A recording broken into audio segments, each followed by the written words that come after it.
Hello friends, कैसे हैं आप सभी। मैं Shamsher Kaushik India news point पर आपके समक्ष एक बार फिर से उपस्थित हूं। जैसा कि आप जानते हैं कि हरियाणा के अंदर पंचायती चुनाव, खास तौर पर बात करें जिला परिषद और सरपंच के चुनाव, तो ये काफ़ी चर्चा में है, माहौल गर्म है और इसी के बीच हम आपको कवरेज पे कवरेज दिखा रहे हैं जो पंचायती चुनाव से रिलेटेड है। सुबह भी हमने आपको एक कवरेज दिखाई थी और अभी हम शाम के समय बैठे हैं एक और अन्य पार्षद उम्मीदवार कैंडिडेट के साथ। और यहाँ जो सर बैठे हैं जो आपको दिखाई पड़ रहे हैं, ये सर प्रोफेसर हैं, पहले रह चुके हैं, रिटायर्ड प्रोफेसर हैं। और विनोद जी जो हैं बूचोली गांव से हैं, वार्ड नंबर जो आपका 4 है, जो बेरी से शुरू होकर बसई तक जाता है, इस वार्ड के अंदर ये पार्षद पद के लिए उम्मीदवार हैं।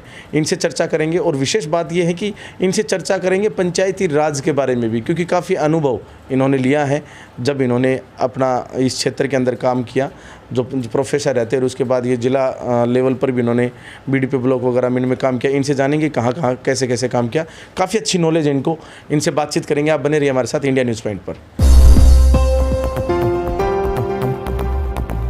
सर, स्वागत आपका इंडिया न्यूज़ में। थैंक यू शमशेर कौशिक जी, आपका भी तहे दिल से शुक्रिया, स्वागत जी सर, बताएं, जैसे आप पहले तो प्रोफेसर थे, कितने साल रहे वैसे प्रोफेसर? सर, मैंने शिक्षा विभाग में 29 साल तक शिक्षा में क्षेत्र में सेवाएं दी हैं जी। रिटायर और फिर मैं रिटायर हो गया। और जब मैं शिक्षा के क्षेत्र में था तो मुझे सौभाग्य मिला कि मैं as a DTC district training coordinator DPRC, जिसको DPRC बोलते हैं, डिस्ट्रिक्ट पंचायत रिसोर्स सेंटर, जो हरियाणा सरकार ने सभी ज़िलों में एक सेंटर खोला था। मुझे सौभाग्य इस बात का प्राप्त हुआ कि मैं उसका डिस्ट्रिक्ट कोऑर्डिनेटर बना।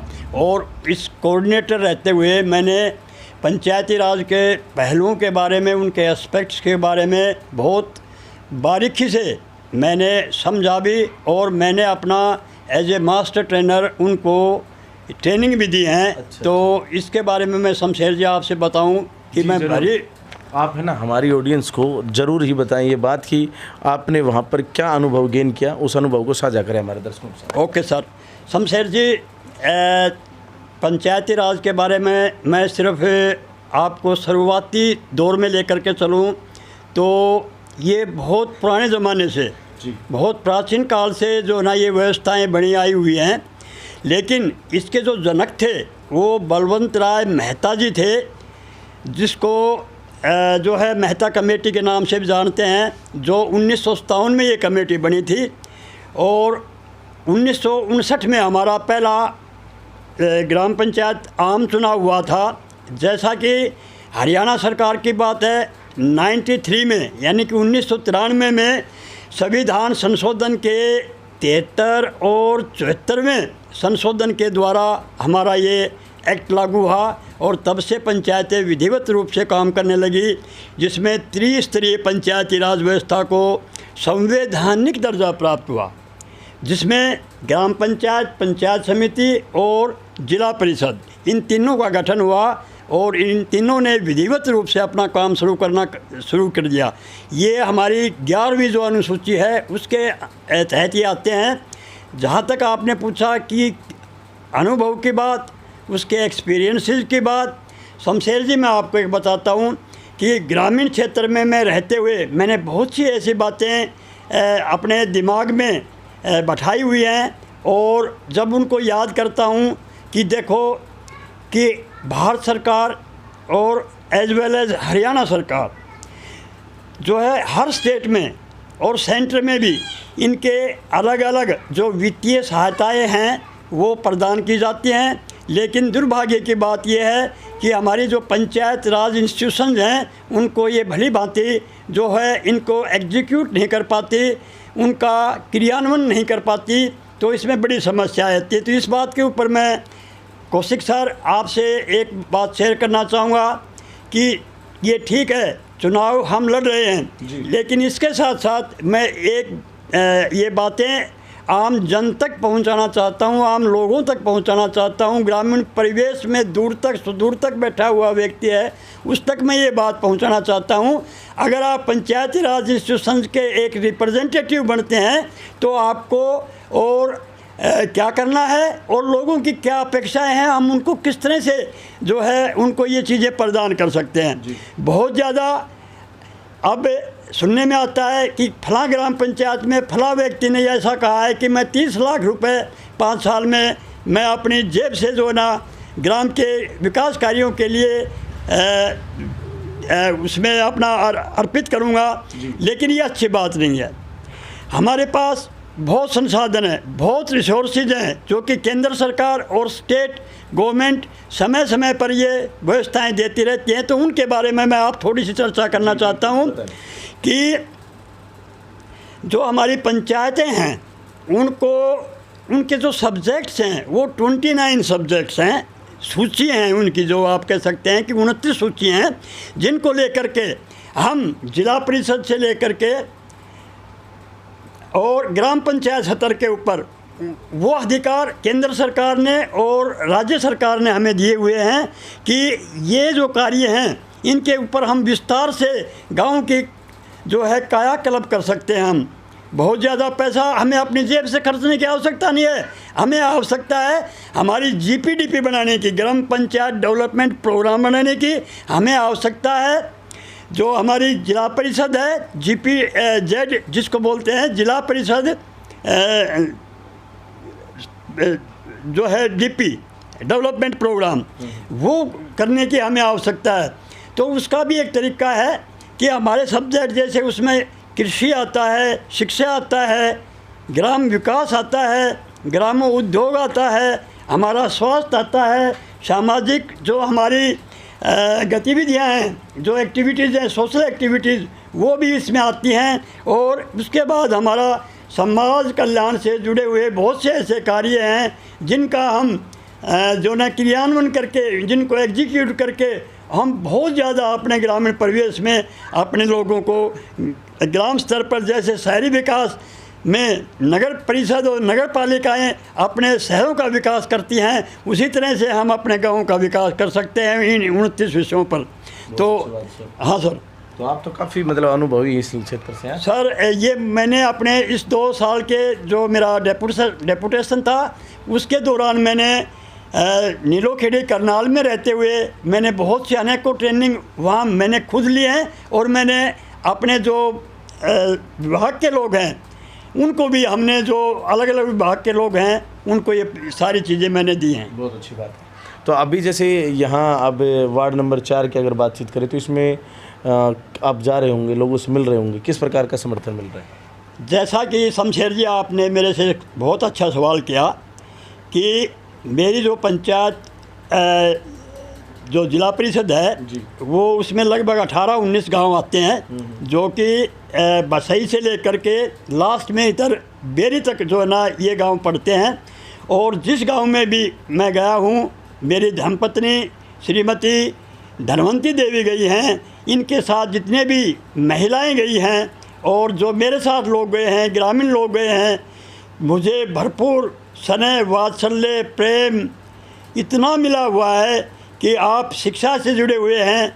क्योंकि मेरी एक पहचान ये भी रही है सर कि मैंने 18 साल जिला शिक्षा एवं प्रशिक्षण संस्थान महेंद्रगढ़ में मैंने अध्यापन का कार्य किया है प्राध्यापक के रूप में। तो मुझे ऐसा कोई विद्यालय नहीं है, क्योंकि वहाँ पे मॉनिटरिंग और मेंटरिंग का काम हर ज़िले में, सारे पूरे ज़िले में मैंने किया है। मैंने ऐसा कोई विद्यालय या गांव नहीं छोड़ा जिसमें मैंने मॉनिटरिंग और मेंटरिंग का काम ना किया हो। तो मुझे हर गांव में 20-25 लोग वैसे भी जानते हैं, उनको पता है कि विनोद कुमार शर्मा एक हमारे गुरुजी, एक हमारे प्राध्यापक, किस तरह से इनकी कार्यशैली रही है, किस तरह से इनका काम जो ना हमने देखा है। तो मुझे बहुत ही उनसे समर्थन, उनसे प्यार भरपूर रूप से मिला हुआ है। और वो मुझे आम तौर पे, विशेष तौर पे वो मुझे कहते हैं, गुरुजी आप जैसे लोग मैदान में आए हैं तो अवश्य ही जो ग्रामीण क्षेत्र हैं उनका सुधार, उनका इम्प्रूवमेंट हमें अवश्य देखने को मिलेगा अगर आप जीत जाते हैं। तो मैं उनका तहे दिल से उन सभी ग्रामीणों का बड़ा आभार व्यक्त करता हूँ सर। जी अच्छा सर, जैसे आपने बताया कि आपको बसई से बेरी तक काफ़ी अच्छा समर्थन मिल रहा है। मान लीजिए ये समर्थन प्यार के स्वरूप उमड़ता है, वोट मिल जाते हैं, उसके बाद मतलब जीत हो गई। अगर आप जीत जाते हैं, जीत कर फिर आप यहाँ की जो जनता है उसकी किस प्रकार के मुद्दों पर खरा उतरने की कोशिश करेंगे? सर जैसा कि मैंने विस्तार से आपको बताया क्योंकि मैं इन बातों को समझता हूँ। मैं कोई कमिटमेंट नहीं करना चाहता जनता से, मैं कोई इतने वादे नहीं करना चाहता, लेकिन मुझे पता है, मुझे इस बात का पता है कि गाँव में योजनाएं किस तरह से बनाई जाती हैं, उनका क्रियान्वयन कैसे किया जाता है, और आखिर में उनका इवैल्यूएशन जो मूल्यांकन है वो किस तरह से किया जाता है। तो मैं इन सभी 29 विषय जो हमें हमारी जो 11वीं सूची में दिए गए हैं, मैं इनके ऊपर बहुत विस्तार से काम करूंगा।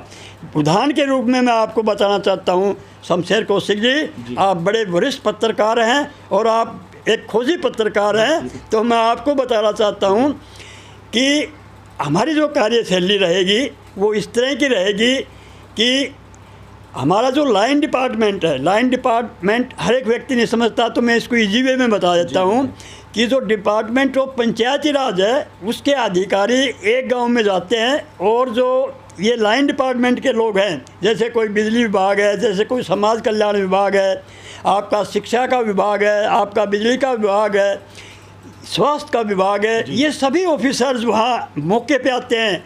एसपीडीसी साहब भी मौके पे आते हैं, हमारे डीडीपीओ भी मौके पे आते हैं, और एक ग्रामीण स्तर के ऊपर एक योजना बनाई जाती है, जैसे मैंने बताया था आपको, ZPDP और पंचायत समिति डेवलपमेंट प्रोग्राम और ग्राम पंचायत डेवलपमेंट प्रोग्राम। तो हर गांव में जा कर के, एक एक गांव में जा कर के हम वहाँ एक मेला लगाएंगे, और उस मेले में हर वार्ड का प्रतिनिधि जो है ना वहाँ पे होंगे, और उनसे हमारी जो प्रायोरिटीज़ हैं उनके ऊपर हम सवाल करेंगे कि आप अपने क्षेत्र की प्रायोरिटी बताएं, आपकी प्राथमिकताएं क्या हैं।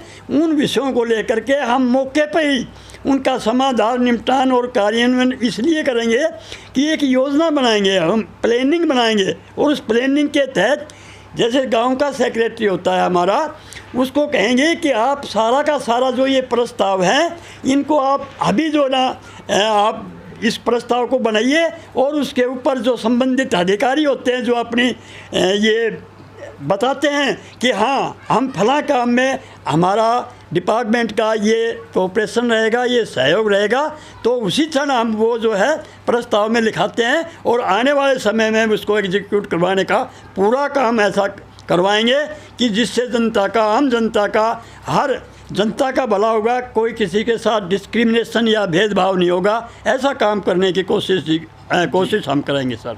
जी, बहुत अच्छी बात है। तो अभी जैसे कि आपने बताया प्रोफेसर, उसके बाद आप मतलब आपने जो पंचायती जो समिति होती है उनमें भी काम करा है, अच्छे अनुभव भी आपने साझा किए।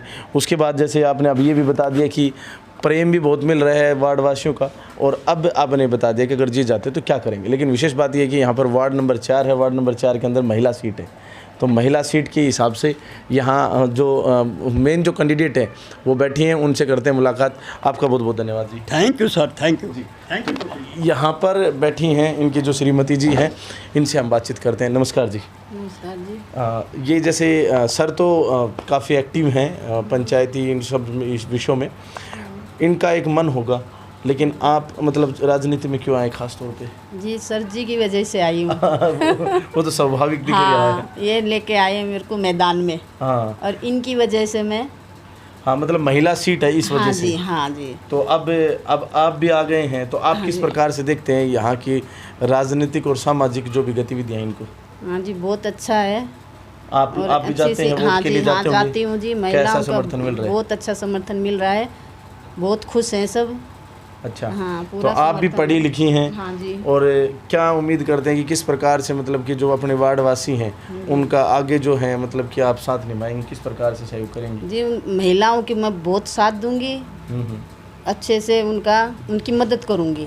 अच्छा, हाँ जी। और जो समस्याएं होंगी इस वार्ड में? हाँ, समस्या उनका सब दूर करूंगी। बहुत अच्छी बात है। हाँ जी। तो अच्छी बात है। तो अभी हर रोज आप वोट वगैरह हाँ के लिए जी, जाते होंगे? हाँ, डेली। जनसभाएं भी शुरू होने हाँ वाले हैं जी, कुछ दिन हाँ में? जी, सारी महिला साथ जाती है मेरे। अच्छा, मतलब जो यहाँ की आपके जो अड़ोस पड़ोस की महिलाएं वो साथ जाती हैं? हाँ जी, चलिए, बहुत अच्छी सब बात है। साथ जाती हैं, पूरा समर्थन है। बहुत अच्छी बात है। हाँ जी। तो चलिए, बहुत अच्छी बात है। बाकी मैं जो हमारे जो दर्शक हैं उसमें ख़ास तौर पर बताना चाहूँगा कि बेरी से जो बसई तक का जो बीच का जो सेगमेंट है जिसके अंदर काफ़ी गांव आते हैं, इन सभी गांवों के अंदर से जो हमारी ऑडियंस है उनसे रिक्वेस्ट करेंगे कि वो कमेंट बॉक्स में कमेंट करके बताएं कि किस प्रकार का जिला परिषद होना चाहिए और क्या सोचते हैं आप विनोद जी और धनवंतरी जी इनके बारे में, कमेंट बॉक्स में कमेंट करके बताएं। साथ में वीडियो को साझा करें अपने सभी साथियों के साथ, ताकि ज़्यादा से ज़्यादा लोगों तक पहुंच सके। और जो कि पंचायत समिति के बारे में सर ने बताया, किस मतलब कि पूर्णतः बहुत अच्छे तरीके से जो बताए हैं, कृपया करके वो लोगों तक पहुंचाने का प्रयास करें। बाकी लाइक करके हमारा हौसला अवश्य बढ़ाएं। इंडिया न्यूज़ पॉइंट को इतना प्यार देने के लिए दिल की गहराई से बहुत बहुत धन्यवाद। जय हिंद, जय भारत।